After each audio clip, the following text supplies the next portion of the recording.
The Milk Mocha Bear webcomics have won the hearts of millions worldwide, and while I was studying their style, I figured out a bunch of techniques that will allow you to see what goes behind the scenes of making these insanely cute animations.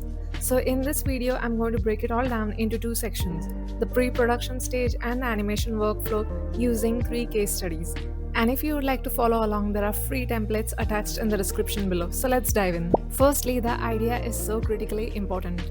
You've got to know what your story is going to be about, fiction or non-fiction. Slice of life is easier to draw and animate, but you can choose anything. The creator, an Indonesian artist named Melanie C, now known as Cloa Studio, had the stories in the webcomic form. Milk and Mocha stories revolve around everyday life situations. So list a few of your experiences, maybe making a coffee, picking up groceries, getting back home from work, and list down all your ideas. You never know which ones will catch on. If you don't get the stage right, the rest of the work won't matter anyway. So really spend some time thinking about this. The next is design of characters. This animation style follows the 2D frame by frame technique, meaning every frame is hand drawn. Therefore, the artist has to keep the design very simple. And considering the number of seconds we have to animate, we have to draw a lot. So avoid any unnecessary details at all costs. For designing, I personally use Procreate, though you can use any alternate software of choice. I used an old XP Pen tablet when I first started animating and Flipperclip. So don't worry if you don't use any fancy devices or softwares.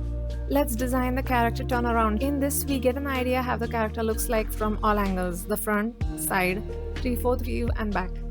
Try creating your own characters using the templates given.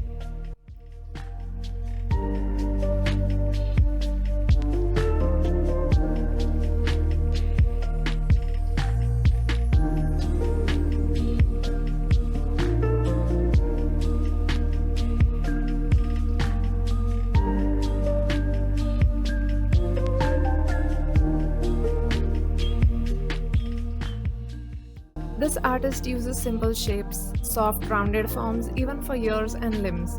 She also uses tiny dot eyes and simple mouths, so there are no unnecessary features. Use these horizontal lines to keep proportions and features consistent throughout. Let's have an expression sheet ready too, so that once you begin animating a story, you will already know what it should look like. You can use Pinterest to get even more expression ideas. Next, the color palette. As you can see from these examples, the artist follows a very specific aesthetic. The soft pastel colors fit the vibe and make the stories come alive. You can either take a screenshot of this or find it attached below. I always save colors from pictures I like to try out in new animations. Next is backgrounds. The artist is brilliant in designing simple backgrounds that get the point across. No clutter, nothing to distract the viewer, everything is intentionally placed in the scene. For example, this door shown here, the living room, couch, and more. She uses a very clear illustration style, and just by a single look you can make out what the story is all about. Now on to the best part, animation. The animations look pretty simple, like subtle movements, hugs, cuddles, zoom in and out, panning left and right, and so on. But appearances can be deceptive in animation. You have to draw a lot of frames to make it look smooth. Let's look at this example. Case study 1. The idea in this case, Milk is shown drawing something. Then Mocha peeks in from the side. Camera zooms in on Milk to show her turning her head. Zooms out to show her smiling at the coffee mug which has appeared on her table. She spots Mocha having coffee. She is then shown to appear beside him with her coffee mug and drawing tablet. And the last shot shows her sticking close to him and continuing with her work. This is the idea stage. In the storyboard phase, you have to try out different ideas or ways of telling the story. Every artist has a way of showing things according to their perspective. I could have storyboarded this scene in this particular way, but it might not have had the impact that these frames do. So first, start with an establishing shot to show where the character is. Draw a few options and select the best. Choose different shots like POV, over the shoulder, close-up, depending on the story. The artist could have even shown Mocha sitting at the table, but I think what she chose was the most visually appealing way to showcase the story. Now that you know what the scenes are roughly going to look like, let's add other poses to animate these. This is an animated storyboard called the rough pass or animatic. The artist shows very subtle moments that look very smooth and bouncy, often with lots of squash and stretch for emotion. So animation pointers. Things that don't move like this desk and our character Milk should be on a separate layer, and everything that moves, the pen and hand, should be on separate layers. I'm using Procreate Dreams in this example, but you can use any software of your choice. We see an eye blink, therefore put the eyes on a separate layer as well. You can also write frame numbers beside scenes to know the number of drawings like this. These are the frames used for eye blink, and these are the frames for the handwriting. So when you combine this together, this is what it looks like. Lastly, we only have a zoom out effect and the writing continues. So for the first pass, let's get our line art and expressions as close to perfect as possible.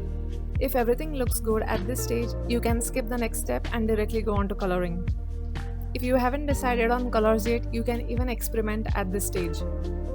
Case study 2. The idea here is Mocha is reading a book. The camera pans left to show Milk and Matcha peeking at him.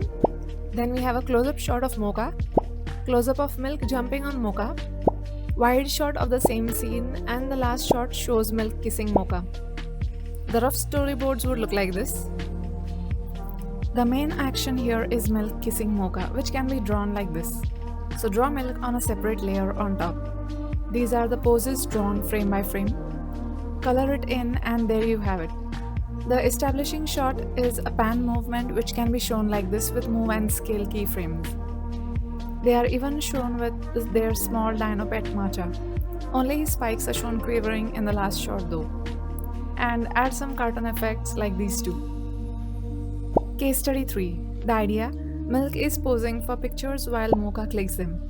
He shows it to her one by one and stops at the blurry one to set as wallpaper. Milk is looking into the phone and is annoyed. The rough storyboards look like this. And the main animation here would be the close-up shot of Mocha swiping through the pictures. For that, you need to draw the phone frame and hand on one layer and set it as background in the animation assist option in Procreate. I use Procreate to test small bits of animation even for other projects. Draw the pictures on separate layers so that they show up one after the other. Draw a finger on separate layer to show the tiny swipe action. You can even try this using the Dreams app. I used move and scale and opacity keyframes to move the pictures in and out of the phone frame. Okay, play around with the timing until you find it satisfactory. As you may have noticed, these actions are pretty simple to animate. Add some more tiny details like blush, shadows, sparkles to elevate the story. The artist focuses on visual storytelling, so there is no dialogue needed, but SFX plays a huge role. Some comics do have headings, but they are so clearly drawn that even if you don't know the language, it is still simple enough to understand. Hot tip: study your favorite animations from them. Try redrawing a few frames to understand the flow, and then use it to make your own animations. Disclaimer: this is my take on how the studio animates, and they might be using completely different softwares or techniques as well. But let me know if you have any insights about their creation process. Thank you so much for watching, and I will see you in the next one.